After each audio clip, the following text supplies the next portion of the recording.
It's Talk of Iowa from IPR News. I'm Charity Nebbe. Later this hour, when tractors replaced horse-drawn implements, it revolutionized agriculture, and competition among tractor makers was fierce. Tractor Wars and Tractor Wars 2 from Iowa PBS tell the story. I'll talk with producer Peter Tubbs.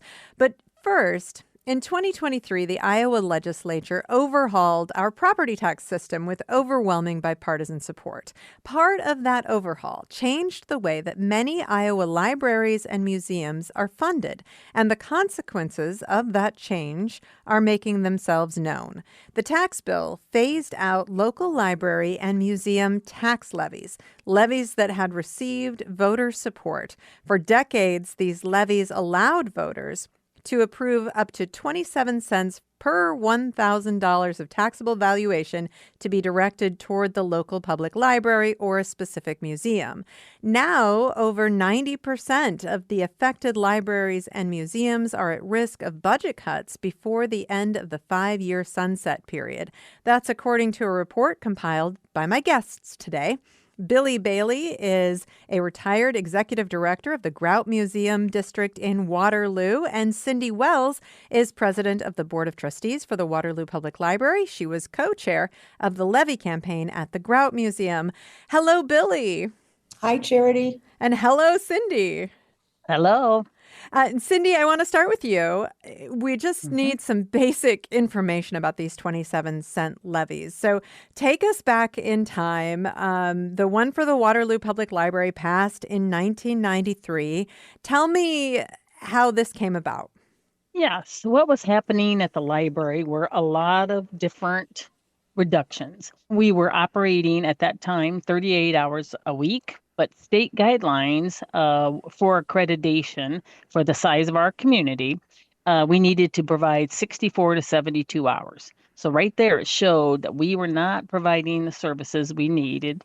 And with that, we had dropped 2 accreditation levels. We were at a 3 and we dropped down to a 1. And what that's saying, accreditation really means the basic standards. It does not mean you're the Taj Mahal of libraries. You're not the best and the biggest and the most expensive one. It just means that you meet the standards that this state has decided that the library should be doing. And then in the bad thing about that, it's not just that we aren't doing what we're supposed to be doing, providing the right services. It also reduced state aid support. And so that was, and some federal dollars too, because if you're not accredited, they don't look at you on the grants and different things like Okay, that. so that's a slippery slope. Once you lose Yeah. some of your hmm accreditation points, you're also losing funding Yeah, and therefore can serve the community less. So you were that's in right. a tough situation before this levy hmm passed. Yep, that's right. We had staff that had to be cut from 32 FTEs down to 24 at that time because we were losing that year in 93. We had already made those reductions. Programming was cut. Bookmobile was eliminated because it was in bad shape and we didn't have the money to repair it. New materials were being greatly reduced, and we closed weekends during the summer months. So we were definitely going backwards on the service, and how I called it was basically a skeleton of a library. We were open, and as I don't know if you know, but the state is required to provide every citizen in the state of Iowa free and open access to a library. Doesn't mean every town has a library, but if they don't have a library, then they have open access. That means they can go to other cities and use their library, so they're being provided that service. So that was a problem all over the state, that they weren't able to get the access they needed, the people. So that's what was happening in 1993. So what we did, a group of concerned citizens got together and formed a committee that was, we had heard about this levy, and we thought, well, that's something we could do. And at that time, we were going to get $300,000 a year. We thought that's going to be great. We're going to be able to get accreditation. And what we did to promote the campaign, we said the levy will only be used to open more hours to become accredited, which meant staff. It didn't mean we could put on an edition. We couldn't even buy books with the money. And so we had a very successful campaign. And that first campaign, we were able to successfully win that levy by like, I think it was like 65% or 67. Wow. So So, overwhelming support. mhm. And at that time, and when you learned about the levy, give me a little bit of history. How long had this been an option for libraries and It, museums? yeah, you know what? I don't remember when, and Billy maybe they'll remember. Um, like I say, this was 30 years ago that we did it, and the grout was later after that. And but we had heard of maybe two or three other libraries that had it. Now there's 97 libraries in the state that had that levy that they were using for a supplement to their income. So at that time there were very few, but we thought, hey, we can try it. And the Waterloo Public Library has depended on that 27 Oh yeah. cent levy ever since. Let's talk Hmm. about the Grout Museum. And Billy, how did the Grout Museum and the Grout Museum District in Waterloo decide that they should campaign for a levy? Well, it was as a private not-for-profit, the Grout had very uneven revenue streams. We were very active with grant writing and memberships and trying to secure donations, but that varies from year to year, as I'm sure you're well aware. So we did not have that stable income source that a lot of the city entities did have. I mean, it might not be enough, but it was enough to help you plan what you needed to do as far as grants and other fundraising opportunities. So when we built the Veterans Museum, it became apparent that we needed to identify some revenue streams that we could rely on. And Tim Hurley was the mayor at the time, and he said, well, there's this levy thing. Why don't you go do that? So we looked into it, and the one that the voters approved for the Grout was a cultural and scientific facilities levy. And it's the same amount as the library, 27 cents per thousand. And in 2013, we took a run at it, and Cindy helped us with that. And we just didn't quite make it. And we were, of course, all disappointed. But 2 years later, we gave it another run in 2015. And at that time, we had just opened a Vietnam War exhibit, kind of a memorial, based on the anniversary. And it had a lot of publicity. And we used the tagline, "Who will remember me?" And that seemed to resonate with people. And in 2015, our levy passed. So, and it provided us with in the neighborhood of $625 to $670,000 a year for operations. And of course, that amount changed every year based on the valuations of properties, et cetera.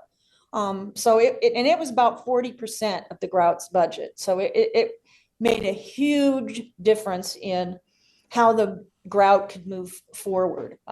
Having that base of support didn't take care of everything, but it gave us that cash flow to make sure that we could plan more effectively for grants and fundraising campaigns. And it was an important piece of our funding mixture. And I will say, while there are only 4 museums currently, or well, at that time, who had them, I was getting contacted fairly regularly by other museums, and one was even a nature center type place. How do you do this? What is this? I know that there were more organizations that were interested in pursuing this. Well, so 97 libraries, 4 museums took advantage of this opportunity, and the people in their local communities voted for this funding for both the Waterloo Public Library and the Grout Museum. Obviously, this was transformational for these organizations to have this dependable source of funding every single year.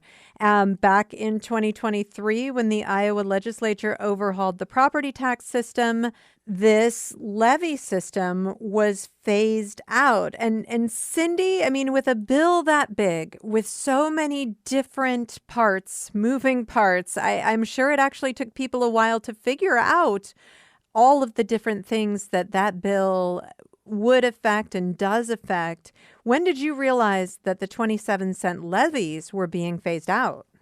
Well, what happened is it's actually in the 13th hour when they were closing session in 2024. It was a 23-24 session, and we didn't know a thing about it. But that's what we were really angry about, that none of these legislators, and Billy and I both talked to them often, and no one contacted us. No one asked anything.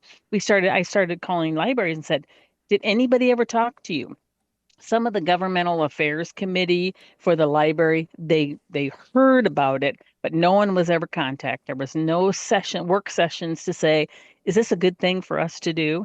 And the big problem that we found when we started talking to legislators after it happened, we started contacting our local ones right away and said, why did you do this? And they said, oh, don't worry, there's no problem here. It's in 4 years we're going to reevaluate it, and if it's a problem, we'll reevaluate it. And then when Billy and I both mentioned to them, do you realize now you're putting it in the city's hands, so they have control over it, and it is not their control. This was the citizens that voted for this. They chose to tax themselves to get these services. And I said, and you've just taken that away. They said, oh, no, it's not like that. And it's going to lower their taxes. They didn't have a clue of what they had signed. I mean, that is the honest truth. And then when we started telling them, oh, yeah, this is what's going to happen, they thought we were wringing our hands when we said, oh, no, the rural libraries are going to be shutting. They're going to be very basic. They aren't going to be able to provide the services they've done. That's for everybody that was getting this, because how can you cut?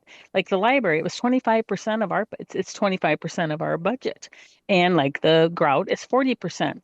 Other people, like the small rural ones, some of them was 60 and 75% of it. We have to take a short break. We'll talk more about this in just a moment. With me today, Cindy Wells, president of the Board of Trustees for the Waterloo Public Library. She was co-chair of the levy campaign for the Grout Museum.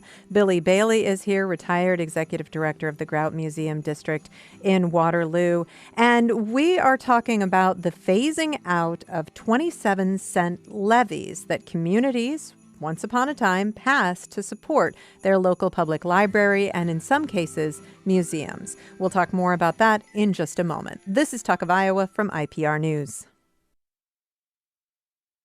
It's Talk of Iowa from IPR News. I'm Charity Nebbe. Coming up in 15 minutes, we're going to find out all about the tractor wars.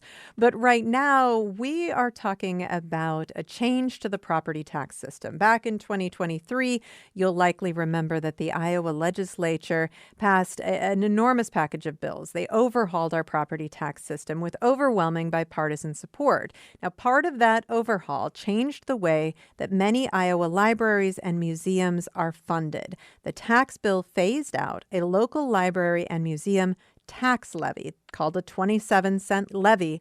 These levies had been passed with local voter support. With this levy going toward a specific public library or a specific museum. 97 libraries in Iowa passed these levies over the years for different museums. Now, as this levy system is being phased out, over 90% of the affected libraries and museums are at risk of budget cuts. Billie Bailey is a retired executive director of the Grout Museum District in Waterloo, and Cindy Wells is also here, president of the Board of Trustees for the Waterloo Public Library.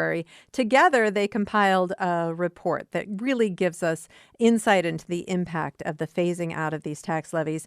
And Cindy, just before the break, we were talking about the fact that you didn't know that this was coming when this tax package got passed. You had not been notified. People at libraries and museums around the state had not been notified that the 27-cent levy was going to be phased out. And when you did become aware, explain to me how this phase out works and where that funding goes, because it becomes part of the city's funding model, right? Mm-hmm. Okay, Yep. Explain how that works. The big thing about it, we all have heard the word of transparency. Before, it was very transparent how the funds were getting to those the special levy taxes, how they were getting to the institution that needed those funds. Before they rescinded that, it was They would gather the 27 cents for every 1,000, put it in the little account for the library, and then it went right to the library. And same thing as the grout and the museum. So everything was very trackable, and you could see that your 27 cents did go to the library and the grout. So then when this changed in 2023, what happened is the transparency left. What it is the cities still gather those taxes. They're still like in Waterloo, for an example, our tax levy is $8.91. It starts with the 810, and then they add 3 different levies to the tax base for the Waterloo citizens. One of them is the library, one of them is the grout, and the other one's called an emergency fund. And so those 3 are gathered. So, but they, at that time, like I mentioned before, they were in an account that went right to where it's supposed to go. So now what happens, they still collect that $8.91. Your taxes have not gone down, and that now goes to the city. So what now? It's up to the city to say, oh, okay, we've got $8.91. Do we still give it to the library, the grout, and the emergency fund, which is really the city's anything that they feel is an emergency? It doesn't mean it's the emergency fire and police and that kind of stuff. So now it's up to them. And so then the game had to start with us to say, all right, you have our money. You need to give it back to us. The citizens wanted you to do that, and we want you to do that. So here we are going to meetings. Before, when we knew we were getting it, we didn't have to fight for it. We didn't have to say, okay, this is our money. Remember that? Don't forget it. So then it went to that. And then, like, the city chose to lower by a very slight 25,000 to the grout, just because they didn't have a reason. When we asked, we said, why? And they said, well, this is what you're getting. So they get to choose to do that. Some of the rural libraries that we have contacted, the cities have chose to not give it to them. When I ask them, if I call their city clerk because their library director doesn't know why or whatever, they'll say, oh, that's extra. That's just fluff for the library. And I tell them, no, this was not fluff. This is what the citizens voted for.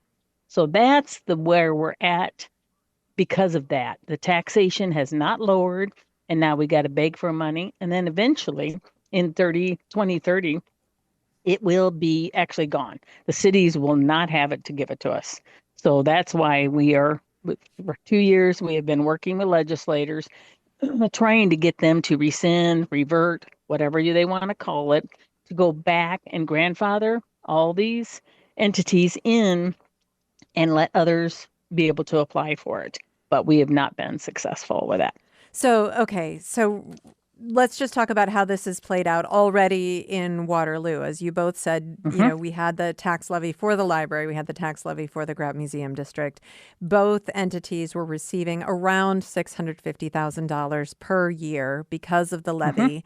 And is the library funding, again, the city gets to decide now how much of this funding goes to these entities, but has library funding remained level? Yeah, it has. Yeah, it has. And the reason that the mayor and council said that it did happen is because we're a city department. The Grout Museum is not. It's not a city department.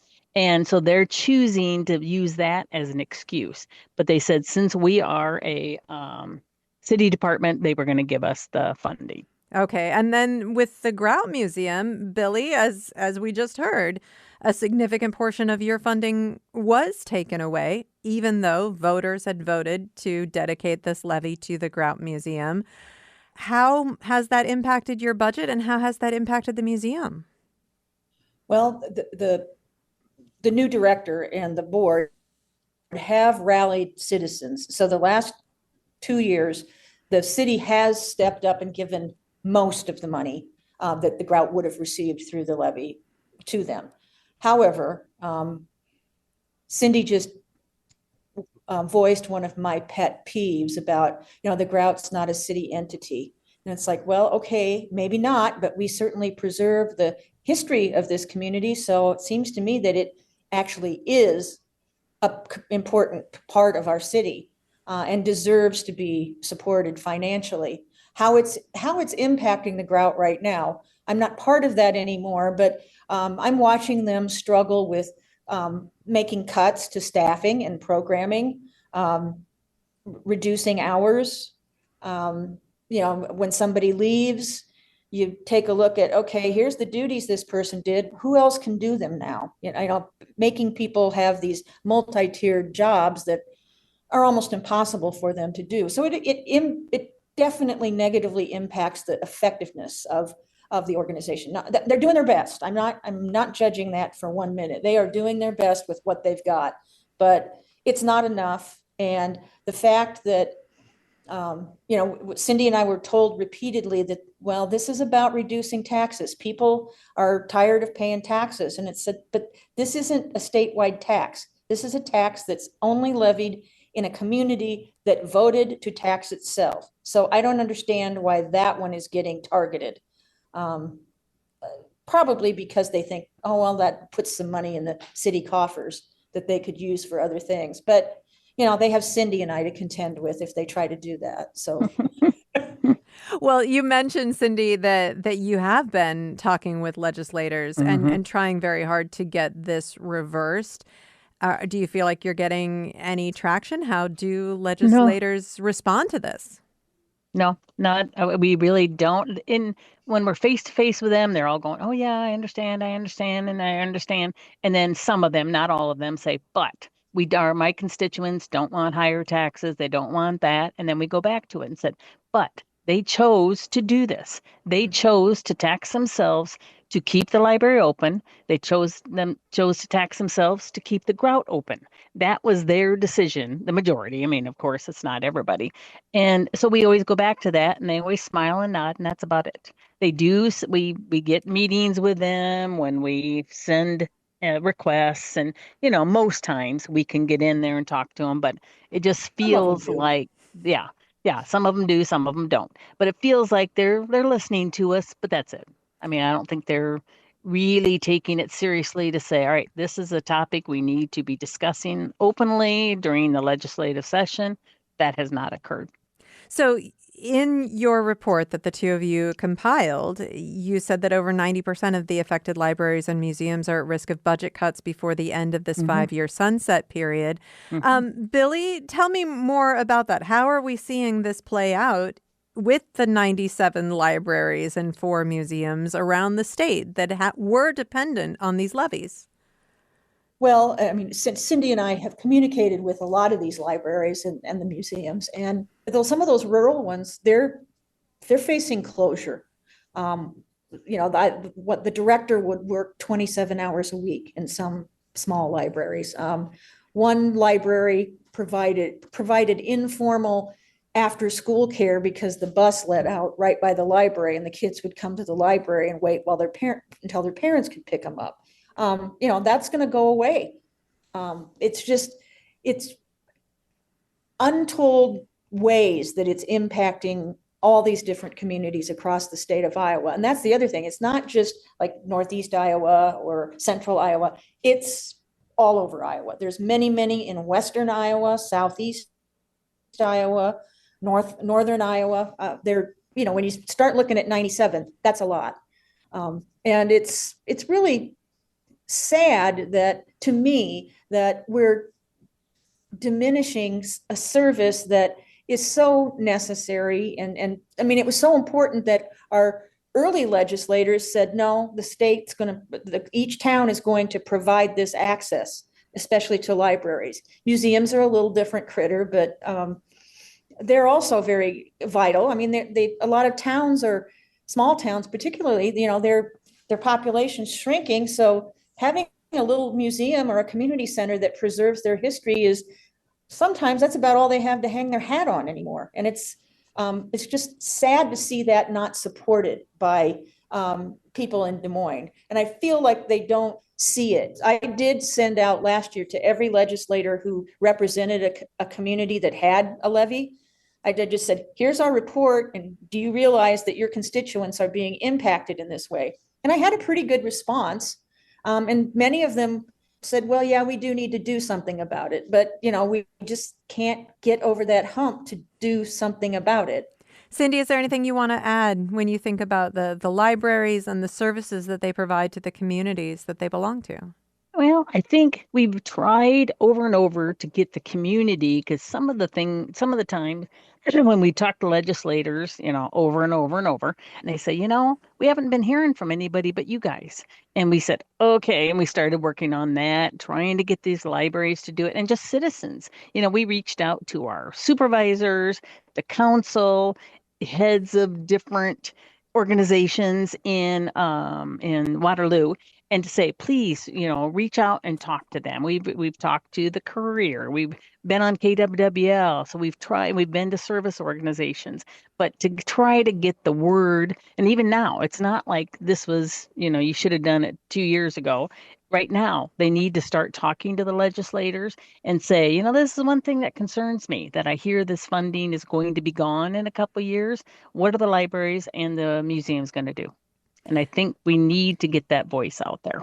Well, I'll admit I follow the news very closely. I am very supportive of public libraries, and I didn't Mm-hmm. know that this was Yeah. happening. Do you feel like Mm-hmm. people just don't know about it?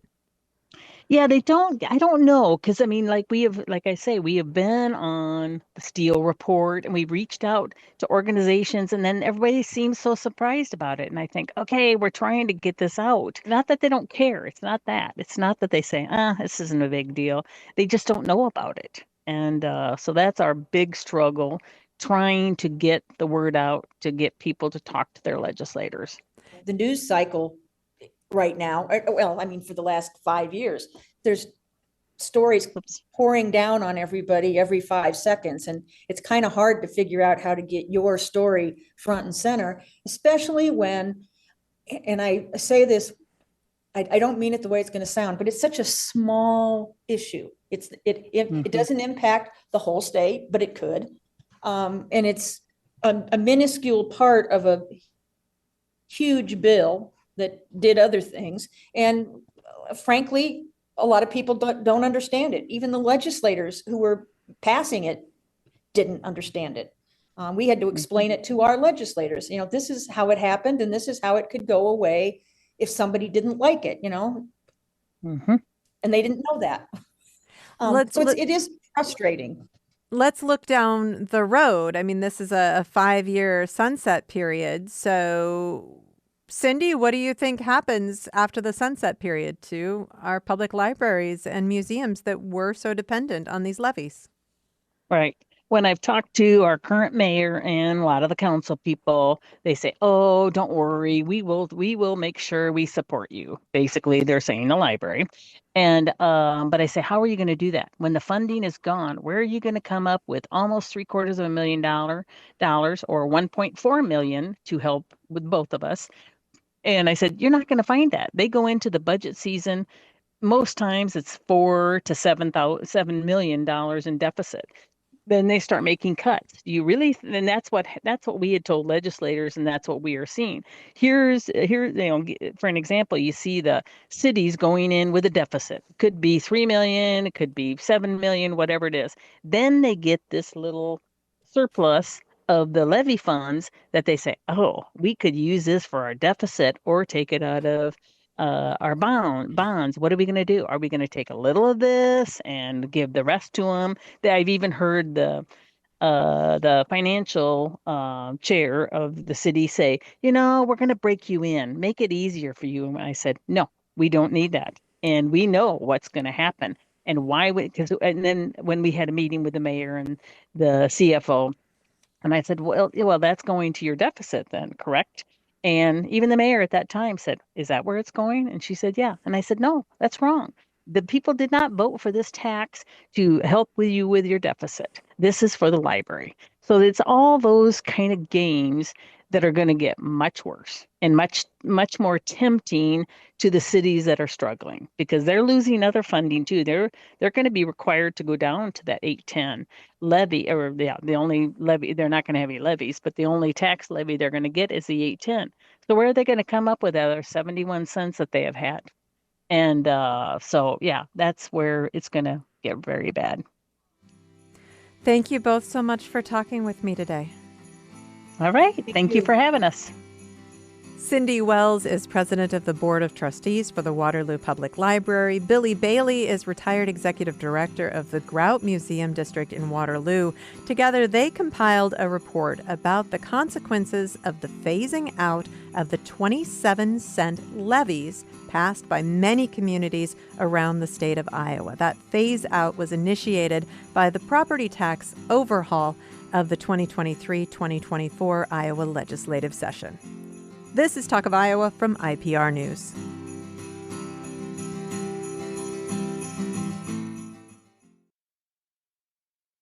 It's Talk of Iowa from IPR News. I'm Charity Nebbe. When tractors replaced horse-drawn implements, it revolutionized agriculture, the economy, and changed all of our lives, even those of us who have never driven a tractor.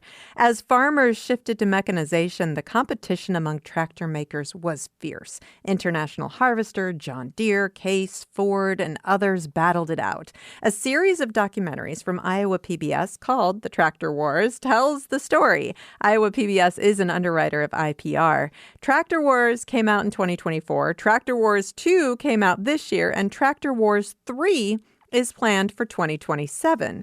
Tractor Wars 2 will be shown on Saturday at Living History Farms as part of their annual grain harvest event. You can also watch both of the Tractor Wars documentaries on YouTube. Peter Tubbs is the producer of Tractor Wars and a producer of Market to Market. He is with me now. Hello, Peter. Good morning. Thanks for having me come in. Well, thank you for being here. And you were not originally planning to make 3-hour-long documentaries about the tractor industry. Where did this start for you? No, this was originally intended to be a standalone. The book Tractor Wars by Neil Dahlstrom, who's the archivist at John Deere, kind of got passed around the office, and it ended up on my desk. And we sort of agreed, yes, let's make a show out of this. There's a show in this. And the book became kind of the structure for the program that we did. It covers the period of 1909 to 1929 in the tractor business and a little bit in America in general. And this was a wild time in business, and every town had an automotive company, and lots of towns had a tractor company.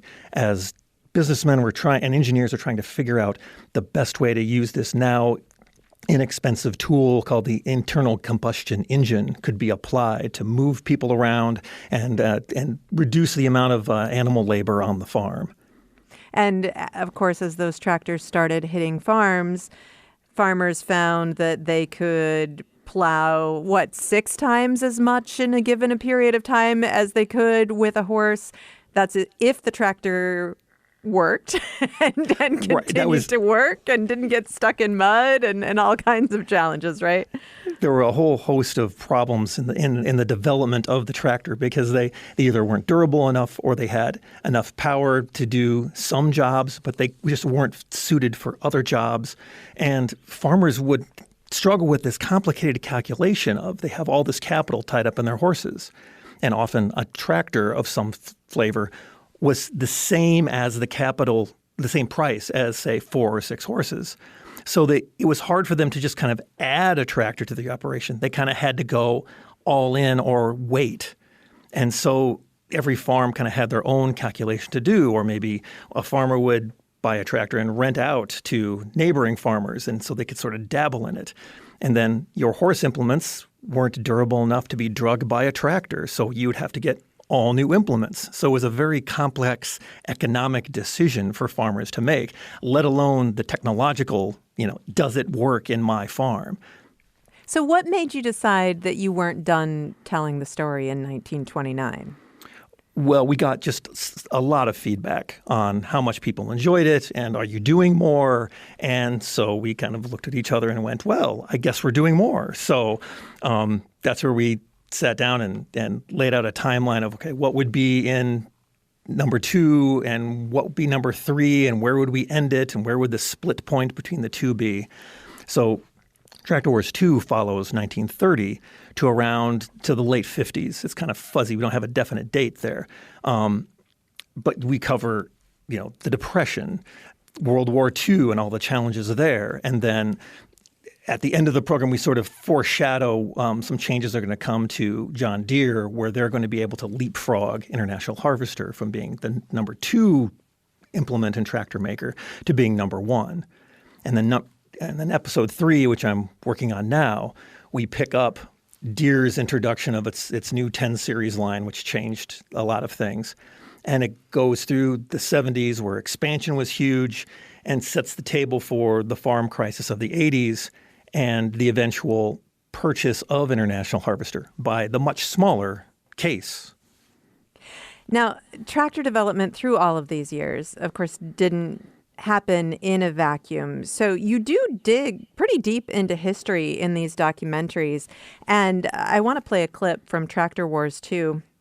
In the depths of the Great Depression, the Roosevelt administration took office, and the agriculture policies led by Iowan Henry Wallace helped lead the country out of the Depression, but it also changed the business of agriculture permanently. In this clip, we'll hear from historian Doug Hurt.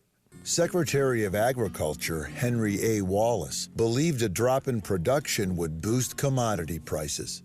The Agricultural Adjustment Act allowed farmers to be paid the difference between the government's target price and the actual market price. Like the Commodity Credit Corporation, the AAA was meant to be temporary, but it essentially became permanent. And the advantage of this was it would do a couple of things. It would interject money into the farm economy immediately. You're just paying farmers to do something with the hope that the production reduction then is going to pay off a little bit later down the line. But if you pay farmers to do something, what are they going to do? They're going to spend it on their mortgage. They're going to buy groceries. It'll have this multiplier effect. Payments for farm production targets became considerable insurance, which helped provide a modest income for farmers. And this marks a very important part in American agricultural history because it's really the first time in which the federal government has interjected itself into the agricultural economy. And farmers accepted it. And once this happens, the federal government never leaves. So, again, that's a clip from Tractor Wars 2. And Peter, did you have to kind of strike a balance? Because again, so much was changing in the tractor industry, but it was both driven by what was happening in our culture, in our society, in our global economy, and it was also driving changes in our culture, our society, and our economy. Society and the farm economy were kind of moving in parallel. The country, especially coming out of the war, suddenly has all this money to get out and buy more consumer goods, but also you see the development of the suburbs as people get out and get a bigger property than they may have had if they'd had property before. And it's driving automobiles and larger family sizes. And that's driving a need for more grains, more proteins, and the farm community is trying to respond. And at the same time, farms are slowly getting bigger. You're getting more acres run by each farmer, which means an actually declining number of working farms as you move forward. It's a process that started in the 19th century and has just continued to march forward. I found it interesting. You mark the passage of time in multiple ways throughout these two films, but the growth of the number of farmers who embrace tractor technology would take a giant leap. But then 15, 20 years later, it felt like maybe it had stalled out for a while before taking another giant leap. I was surprised. Was it in the 1940s where 45% of farms had a tractor? And I was surprised by that. Coming out of the war, that's about the right number. And then you see the horses be replaced very quickly.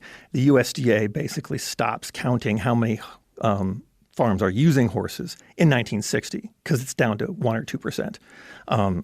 So it was, as Lee Clancher, one of the other interviewees in the program says, you get to come out of the war, farmers who were staying in the business, they had the cash, they were done with horses. This was tractor time.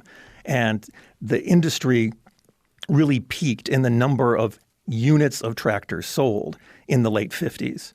And the number of tractors being sold has been on a slow decline ever since. Either farmers were just instead of having two small ones, they were buying one big one, or maybe they add a second one at some other point. But the number of farmers has been just steadily declining, which makes it a tough business to be in when the audience you're selling to is getting smaller and smaller every year. So if you're going to make money selling tractors, you have to move more units and somehow get all of your profit from a smaller number of units that are moving out. Well, you mentioned Lee Clancher, and I have another clip that I want to play that he's a part of. But this is kind of a fun and exciting part of the story, and I think it also sets the tone for the relationship, the modern relationship that a lot of us have with tractors. I mean, people were a Farmall family, or they were a John Deere family, and some of that was told not just through the usefulness of the implements, but also really the style of the implements. So during the Great Depression, companies were innovating and making tractors more useful, but they also started making them more attractive. They added rubber tires, and then they added color. So in this clip, we learn how industrial design revolutionized the tractor industry, and we will hear from Lee Clancher here. During the Depression, tractors began to take their cues from autos and other consumer goods, acknowledging that the appearance of a product could be an important part of marketing. Harry Merritt was sales manager of the Alice Chalmers Tractor Division and was inspired by a field of poppies to paint the company's tractors Persian orange. And so when Alice comes out with this bright orange tractor, it lights up the sales world. And the tractor industry is on notice. Hey, we need to add industrial design. This time period in tractor history is one of the most interesting because you can visually just look at these gray engineer design things and all of a sudden these sleek, beautiful machines that came out. And if you look at each company had their own way of approaching it. And, you know, those colors really became something that people identified with and probably actually sold them on specific tractors. Of course, we were doing it with automobiles at the same time, but it's kind of funny to look at how that revolutionized the tractor industry. The tractors before about, 1935 are very engineering first, very practical. The function led the form, and then it all changed, and they're just another consumer good, and they have to be pretty and attractive. So you're seeing stylized sheet metal and these bright colors that weren't used before. Almost all the tractors were just some shade of gray leading up to that. And that just carries through where the styling mattered as much as the functionality. And as they move forward, you get design engineers start thinking about how do we place like the shifting knobs and levers to not just be functional and work, but also be easier on the operator and to sort of improve the operator efficiency. And so they can like move levers without having to look at levers. They just know by the feel of the lever which one they have. And so that was a real move forward that was happening the same time in the automotive industry. And I forget which company created a tractor that was supposed to be as comfortable as an automobile, and it turned out that it was a terrible tractor and it cost more than a car or a tractor. That was the UDLX by Minneapolis Moline in the 30s, and it had this. It's a very stylized tractor with big sweeping fenders and in the first real cab, and you kind of had double doors kind of on the backside, and you climbed in. The problem was that, first of all, you couldn't be in this tractor seat if you were taller than about 5'8". It had a very low ceiling. And the visibility for farming was terrible. And there was no air conditioning. It was hot as all heck. And it was you understood where they were going. Here, you can buy the tractor and you can take it to town. But you're right. It cost more than a tractor and a car. And it had so many weaknesses. They built a little over 100 units, and fortunately, almost 100 still exist because it immediately became collectible, and they're now worth hundreds of thousands of dollars each. It largely became collectible because it wasn't usable. Because it wasn't usable, and it's so unique looking. I mean, it's so striking. There's been no tractor like it before or since visually. So it's a fun one to see out, and if you see it at a tractor show, it just jumps off the line at you. So obviously these stories that you've shared in Tractor Wars and that you will share in Tractor Wars 3 have really touched a chord with a lot of people. I was looking at comments on YouTube, which is where I watched the documentaries, and one of them said, "I wasn't planning on waking up and watching 2 hours of tractor documentaries today, but here I am." And, this is something that maybe people don't think they care about. And then once they start learning about it, they do care about it. Why do you think it resonates with people? Well, it's both. It's a business story. It's a technology story. It's a society story. There's a lot of romance around working the land and being your own operator and just the romance around the farm. And especially for those who haven't gotten to be, on the business end of a shovel on a farm. But yeah, I think it just strikes chords that people can relate to what it could do and how much it meant and how much of an improvement in the quality of life on the farm it was. Going way back, Henry Ford was always tinkering with building a tractor, even as he was building the Model T and bringing the assembly line out, because his goal was, in his words, to reduce the drudgery of farm work, because he grew up on a farm and he found it to be nothing but drudgery, and he wanted to improve the lives of farmers. And that's been happening for 120 years since. I think my favorite story that you shared in Tractor Wars 2 is about John Deere and the fact that during the Great Depression, John Deere actually told its dealers not to collect on debts. And that earned John Deere the undying loyalty of many farm families who were still buying implements, John Deere implements in the 80s and the 90s, and saying, "Hey, you got my grandpa through the Great Depression, or you got my dad through the Great Depression, and I'll always be a John Deere person."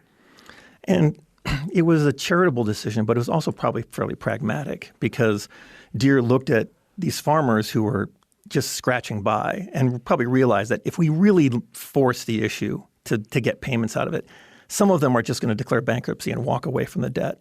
So we're never going to get that money. In the long term, let's just let payments slide for a year or two. And then when things are better, we'll get back on the payment stream. And if we can get our payments out of everyone who owes us, we'll be farther ahead than if we chase half of them away from farming now. Peter, thank you so much for talking with me. I learned a whole lot from these documentaries. Thanks for watching.